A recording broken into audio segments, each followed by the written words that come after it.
একটা বিমানের চাকা রানওয়ে ছোঁয়া মাত্র অনেক সময় শুধু একটি ফ্লাইট শেষ হয় না, শুরু হয় একটি নতুন রাজনৈতিক হিসাব নিকাশ।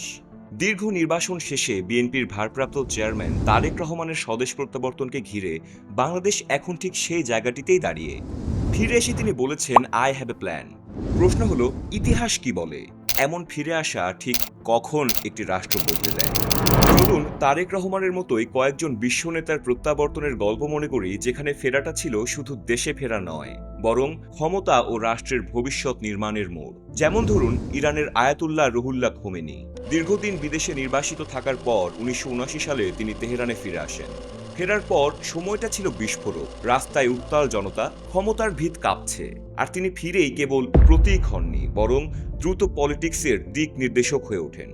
কয়েক মাসের মধ্যেই রাজতন্ত্রের অবসান ঘটে, প্রতিষ্ঠিত হয় ইসলামী প্রজাতন্ত্র। এক কথায় তার প্রত্যাবর্তন রাষ্ট্র ব্যবস্থার মডেল বদলে দেওয়া এক টার্নিং পয়েন্ট। দ্বিতীয় দৃষ্টান্ত ভ্লাদিমির লেনিন।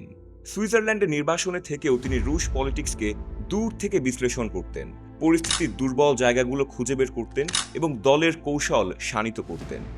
১৯১৭ সালের এপ্রিলে সিল করা ট্রেনে তার দেশে ফেরা শুধু একটা যাত্রা ছিল না, ছিল বিপ্লবের জন্য জ্বালানি। তার ফেরার পর আন্দোলনের গতি বাড়ে, পুরনো সাম্রাজ্য ভেঙে গিয়ে নতুন রাষ্ট্র কাঠামো দাঁড়ায়, জন্ম নেয় সোভিয়েত ইউনিয়ন। তারপর ধরুন নেলসন ম্যান্ডেলা। দীর্ঘ ২৭ বছরের কারাজীবন শেষে ১৯৯০ সালে মুক্ত হয়ে ফেরেন তিনি। সবচেয়ে বড় বিষয়, তিনি ফিরে এসেই প্রতিশোধের পলিটিক্স বেছে নেননি। তিনি বেছে নেন পুনর্মিলনের পথ, যাতে শত্রুতা নয়, একটি দেশ নতুন করে গড়ে ওঠে। দক্ষিণ আফ্রিকার বর্ণবাদ পরবর্তী শান্তিপূর্ণ রূপান্তরের কেন্দ্রে ছিলেন ম্যান্ডেলা। ইতিহাসে এই প্রত্যাবর্তন নৈতিক নেতৃত্বের এক শক্তিশালী মানদণ্ড হয়ে আছে। চতুর্থ গল্প, বেনজির ভুট্টো। সামরিক শাসনের চাপ, মামলা আর হুমকির মুখে দীর্ঘ সময় বিদেশে নির্বাসিত ছিলেন তিনি।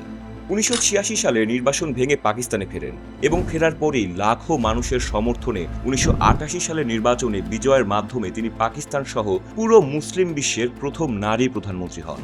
পরে আবারও নির্বাসিত হলেও ২০০৭ সালে দেশে ফিরে তিনি হত্যাকাণ্ডে প্রাণ হারান।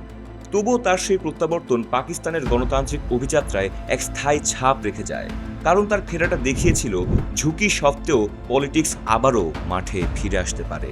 এই গল্পগুলোর একটি মিল আছে। প্রত্যাবর্তন সফল হয় কেবল তখনই যখন একজন নেতা তিনটি কাজ একসঙ্গে করতে পারেন: দলকে শৃঙ্খলিত করা, জনতার আবেগকে কর্মসূচিতে রূপ দেওয়া এবং রাষ্ট্রকে একটি বিশ্বাসযোগ্য ভবিষ্যৎ রূপরেখা দেখানো। তারেক রহমানের সামনে তাই মূল পরীক্ষা শুধু ফেরা নয়, ফেরার পর কি।